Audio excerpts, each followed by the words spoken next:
Joe Rogan reacts to the news that Anthony Joshua is sharpening his skills alongside Mike Tyson, and he says it proves Joshua isn't taking the Jake Paul fight lightly at all. Rogan points out that if Joshua walks into that ring with the kind of intensity that comes from training with a legend like Tyson, Jake could get overwhelmed almost instantly. The gap in size, ring experience, and the level of competition each man has faced is enormous. And Rogan reminds listeners that Jake has never shared a ring with a heavyweight who's genuinely operating at world-class standards. There's not a chance that Anthony Joshua is not going to just lose the weight beforehand. He's not going to come in drained. What he's going to do is just do extra cardio, and that's just going to make him more dangerous. He's going to be terrifying, and he's going to have a lot to prove. He's going to be very angry that Jake Paul wants to fight him. He keeps talking about shocking the world and motivating young athletes. But even as he speaks, you can hear in his voice that he knows what he's walking into. He jokes about having to look up just to meet Joshua's eyes, which says everything about the difference in their physical presence. Still, he tries to keep his trademark confidence on display, as if positive energy alone can help him survive a clash with a fighter who has demolished elite opponents.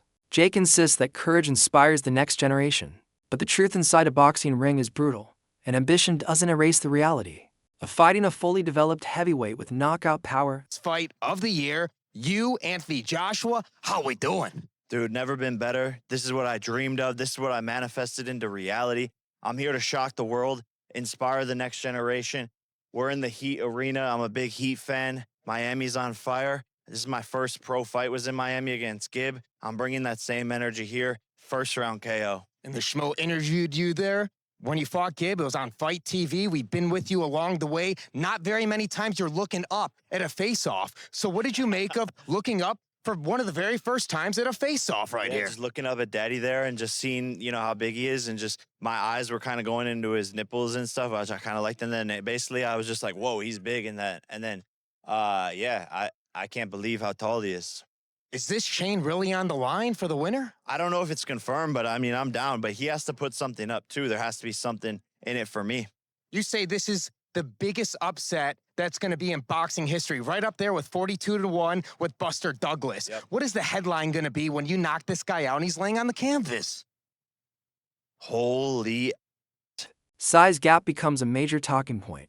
Jake has always been viewed as solid for his weight class, but as Oladipo explains, this matchup resembles a true David and Goliath moment. Joshua isn't only taller. His entire build reflects years of conditioning for the heavyweight division. When they stand next to each other, the difference is almost shocking. Jake has packed on muscle, but he still doesn't resemble someone who's spent a career battling giants. Oladipo says fans will witness something rare. A man from a lighter scene stepping in against someone who looks like he belongs in an entirely different physical category. See Jake Paul versus AJ as though Jake Paul is the bigger in this equation. Not for me. Maybe for MVP, Nikisa, Jake Paul, but not for me. I've kind of marked it or titled it David versus Goliath just because of the size difference. Like, Jake Paul's a big guy. He is. He's 6'1", 220, probably fights around, the 200-pound mark. AJ is an enormous guy. Like, he's a big, big unit. And I think Jake realized that when they came face to face. I don't know if that's the first time they've ever come that close. I'm sure they've met behind the scenes, but I think there was a realization from Jake Paul, like, fuck, this is a big dude. It's a very, very big dude who isn't coming to play. Like, there was no play with AJ. That was a press conference that almost sounded like AJ versus someone in the top 10, where AJ's taking it seriously. He's answering the questions direct that Ariel's throwing him. There was no, we're here to kind of fuck around. This is going to be easy. Give me my money. Let me run back to the UK. This was AJ's like, no, we're taking this seriously. And that ain't a good thing for Jake Paul. It isn't. And AJ's that guy anyway. Like, I would never doubt that AJ would take this seriously. But for Jake Paul, I do wonder if realization is kicking in, or maybe he is just that delusional where he doesn't care. I do. And I've been sort of corrected by a few people who maybe know better, but I do think the Americans don't credit or rate AJ. I do think there's a bit of that. I remember when AJ did the rounds prior to the Ruiz fight, and there were a few people like, you're not that good. This was prior to him getting beat by Ruiz. People initially joked that the fight was just spectacle, but those who truly understand boxing insist otherwise. Joshua doesn't carry the mindset of someone participating in a stunt. His training footage shows a competitor preparing with the same determination he brings to fights with elite contenders. He's not interested in putting on a playful show for the cameras. Meanwhile, Jake keeps promoting the narrative of shocking the world, but the contrast is obvious. Joshua is getting ready to enter the ring with purpose, intent, and zero hesitation, and he looks prepared to silence every doubt people keep throwing around.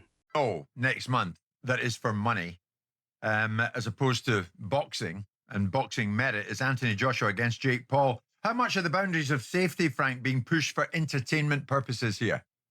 No, look, obviously we are in a dangerous sport. We have to accept that. And obviously the people looking after Jake Paul, if I was managing or promoting Jake Paul, would I say this is the right move for Jake Paul? Probably not, being completely honest with you. But he's put himself in a position, was Jake Paul Mike Tyson a sensible thing to do to, a 58-year-old man or 60? I'm not sure what Mike is, but was that sensible?